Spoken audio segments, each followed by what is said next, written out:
ஒவ்வொரு டாக்ஸி டிரைவருக்கும் ஒவ்வொரு பயணமும் வித்தியாசமா இருக்கும். வாங்க இன்னைக்கு பயணம் எப்படி எல்லாம் இருக்க போகுதுன்றத நாம பாப்போம்.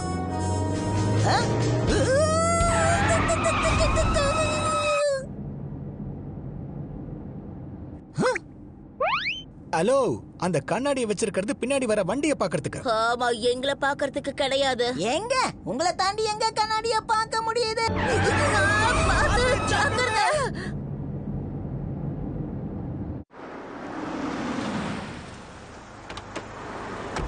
எங்கேயும் திரும்பாம நேரா போங்க. போயிடுவோம்.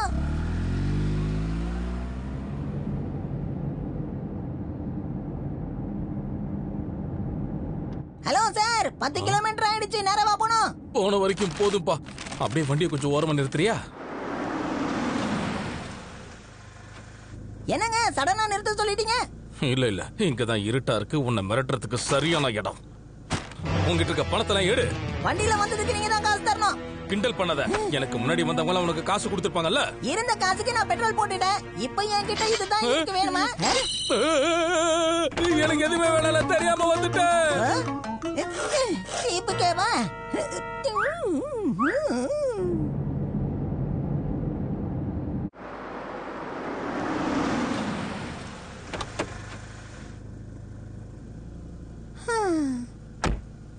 கல்லறை இருக்கிற இடத்துக்கு என்ன கூட்டிட்டு போறியா?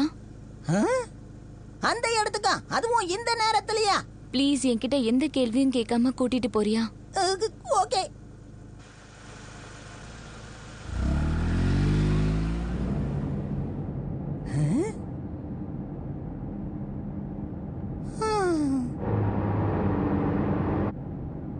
எப்பவும் இந்த வழியா வரும்போது நான் மட்டும் தான் இருப்பேன், தெரியுமா உங்களுக்கு?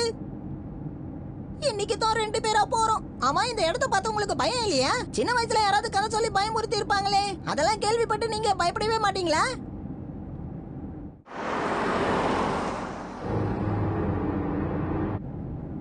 நமக்கெல்லாம் சின்ன வயசுல அவங்க சொல்லும் போது ரீல அத்து விட்டுருவோம். நம்பி பயந்ததான் ஹிஸ்டரியே கிடையாது, தெரியுமா? ஏன்னா சின்ன வயசுல பால்ல நிறைய தைரியத்தை கலந்து கொடுத்துட்டாங்க.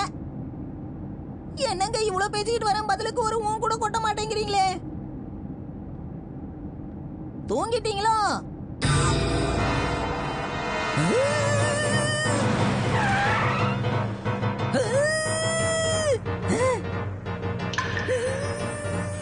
என்ன நடக்குதுங்க?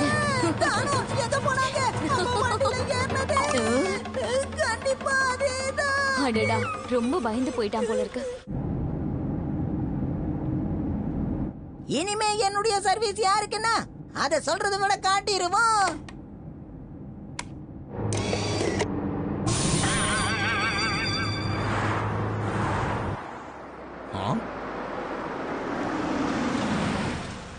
சிங்கிளாக ஏறுங்கள், டபுளாக இறங்குங்களா?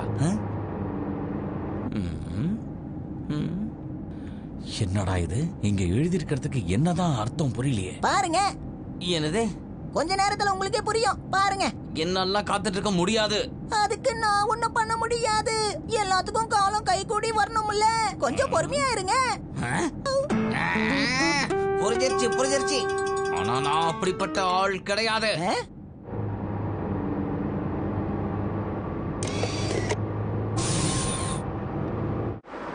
டாக்ஸி, சேவை செய்யும் டாக்ஸி. நல்லா இருக்கே இது. எனக்கு சவாரி கொடுத்ததுக்கு தேங்க்ஸ் சார். இந்தாங்க, இதை வாங்கிக்கோங்க. ரொம்ப நன்றிப்பா.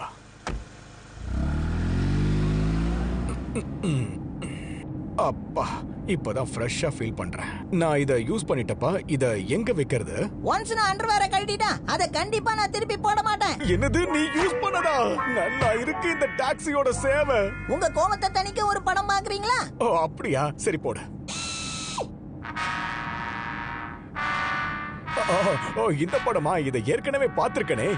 ஓ, மிஷன் புரி புரி. இது எனக்கு ரொம்ப பிடிச்ச படம். தெரியுது. கண்டிப்பா இந்த படம் உங்களுக்கு பிடிக்கும். என்ன கோவப்படுத்தாம போயிடு. ரைட் விடுங்க. இந்த மாதிரி சிக்னல்ல நிக்கும் போது இன்பமா ஏதாவது ஒரு இசைய கேட்கணும். நீ வாசிக்க போறியா? நீங்க பர்மிஷன் கொடுத்தா. வேண்டாம், நான் கேட்க போற. அப்படி வாங்க வழிக்கு.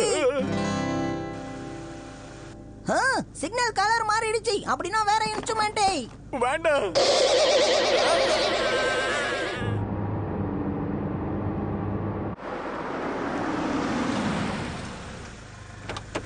007 என செயல்படும் டாக்ஸி. புதுசா பேரை வச்சு ஏமாத்திக்கிட்டு இருக்கானுங்க. என்னை கொண்டு போய் ரயில்வே ஸ்டேஷன்ல இறக்கி விடு. ஓகே நான் பேசுறதுக்குலாம் எனக்கு பதில் வரணும். ஓகே உன்னால இதுக்கு மேல வேகமா போக முடியாதா? ஓகே எனக்கு வேகமா போனாதான் பிடிக்கும். நான் ரூல்ஸ ஃபாலோ பண்ணி ஓட்டுறவன். ரூல்ஸ ஃபாலோ பண்ணி ஓட்டுறானா? இங்க பாரு, கஸ்டமர் சொல்றபடி கேட்டு ஓட்டணும், சரியா? எனக்கு வேகமா போனாதான் பிடிக்கும். வேகமா ஓட்டு. என் பொறுமையை ரொம்ப சோதிச்சுக்கிட்டு வராரு. சரி, உன் டாக்ஸிக்கு 007 பேர் வச்சிருக்கிய, அப்படின்னா என்ன அர்த்தம்? அதுவா, ஒவ்வொரு கஸ்டமருக்கு ஒரு டைப்பா மாத்திப்பேன். ஏன்னா என்கிட்ட நிறைய லைட் இருக்குன்னு காட்ட வேண்டாமா? சின்ன பசங்க தான் இந்த மாதிரி விளையாட்டுத்தனமா இருப்பாங்க. ஆமா, இந்த சிகப்பு பட்டன் எதுக்கு? அதை அழுத்தாதீங்க. தம்பி, நீ என்ன விட்டுட்டு எங்க போற? வண்டியை நிறுத்த முடியல.